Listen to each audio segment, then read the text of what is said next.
Hello friends, ఇవాల్టి మన రెసిపీలో తెలుగువారి స్పెషల్ పచ్చడి గోంగూర. వేడి అన్నంలో గోంగూర పచ్చడి వేసుకొని కొంచెమంత నెయ్యి దట్టించి తింటే ఆ టేస్టే వేరబ్బా. ఇక ఆంధ్ర పెళ్లి భోజనాల్లో అయితే చెప్పనవసరం లేదు, ఈ పచ్చడి కంపల్సరిగా ఉండాల్సిందే, అంత క్రేజీ. గోంగూర చట్నీ కోసం గోంగూర ఫ్రెష్గా ఉండాలండి. గోంగూర ఫ్రెష్గా ఉంటేనే టేస్ట్ బాగుంటుంది. ఒకవేళ వాలిపోయింది అనుకో టేస్ట్ అనేది చేంజ్ అవుతుంది. ఇక్కడ నేను ఒక 30 కట్టల గోంగూర తీసుకున్నా అండి. కట్టలు చిన్నగా ఉన్నాయి. ఒక కట్టకి 3-4 కర్రలే వచ్చినాయి. ఈ ఆకులన్నీ తెంపేసి ఒక పెద్ద టబ్లో తీసుకున్నా అండి. ఈ పెద్ద టబ్లో తీసుకుంటేనే మనకి క్లీన్ చేసుకుంటానికి ఈజీగా ఉంటుంది. ఇక్కడ చూడండి ఎంత ఫ్రెష్గా ఉన్నాయో ఆకులు. ఈ టబ్ నిండా వచ్చిందండి ఆకంతా కూడా. ఈ టబ్ నిండా వాటర్ని తీసుకుందాం. ఈ ఆకులు మొత్తం వాటర్లో మునగాలండి. వాటర్లో మునిగితేనే మనం శుభ్రంగా క్లీన్ చేసుకోవచ్చు.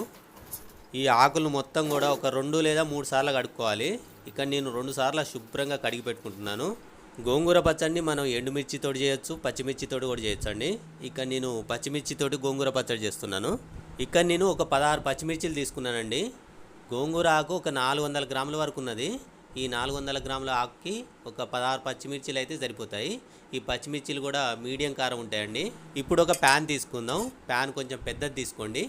గోంగూర ఎక్కువ ఉన్నది కాబట్టి కొంచెం పెద్ద ప్యాన్ అయితేనే మనకి సెట్ అవుతుంది. ఈ ప్యాన్లో ఒక 3 టేబుల్ టీ స్పూన్ల వరకు ఆయిల్ తీసుకొని వేడి చేసుకుంటున్నాను.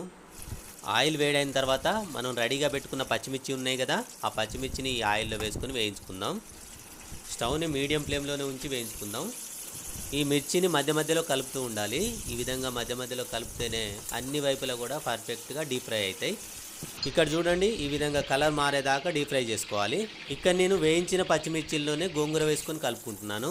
అలా వద్దనుకుంటే మాత్రం పచ్చిమిర్చిని వేరే ప్లేట్లో తీసుకొని గోంగూరను సపరేట్గా కుక్ చేసుకోవచ్చు. ఇప్పుడు గోంగూరను బాగా కలుపుకుందాం. ఈ విధంగా గోంగూరను ఒక 2 నిమిషాలు కలుపుకుంటూ ఫ్రై చేయాలి. గోంగూరను కలుపుకుంటూ ఒక 2-3 నిమిషాల పాటు ఫ్రై చేసుకుందాం. ఫ్రై అయ్యే కొద్దీ గోంగూర దగ్గరగా అవుతుంది. ఇక్కడ చూపించినట్టు గోంగూర దగ్గరగా అయ్యేంత వరకు ఫ్రై చేసుకుందాం.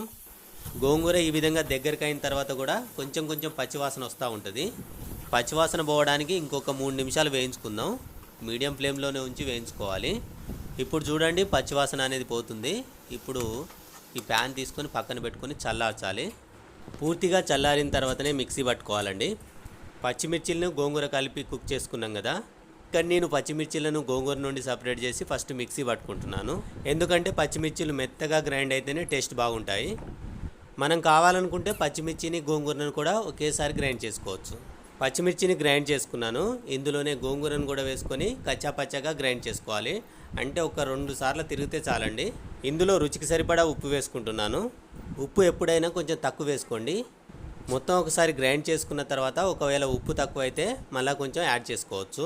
మీకు ఒకవేళ రుబ్బు రోల్ ఉన్నదనుకోండి, రుబ్బు రోల్లో నూరుకోండి, అప్పుడే టేస్ట్ అనేది బాగుంటుంది. కచ్చాపచ్చాగా నూరుకోండి, బాగా మెత్తగా ఉండొద్దు.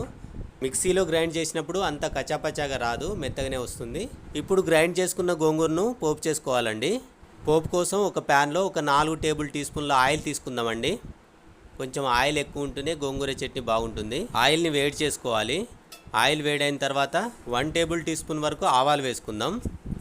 1 టేబుల్ టీ స్పూన్ జీలకర్ర కూడా వేసుకోవాలి. ఇక్కడ నేను ఒక 20 వరకు ఎల్లిపాయ రెబ్బలు వేసుకుంటున్నాను. మీరు కావాలనుకుంటే కొన్ని తక్కువైనా వేసుకోవచ్చు. ఇందులోనే ఒక 4 ఎండుమిర్చిలను కట్ చేసుకొని వేసుకుందాం. కొన్ని కరివేపాకు రెబ్బలు కూడా వేసుకొని ఒక 2 నిమిషాల పాటు వేయించుకుందామండి.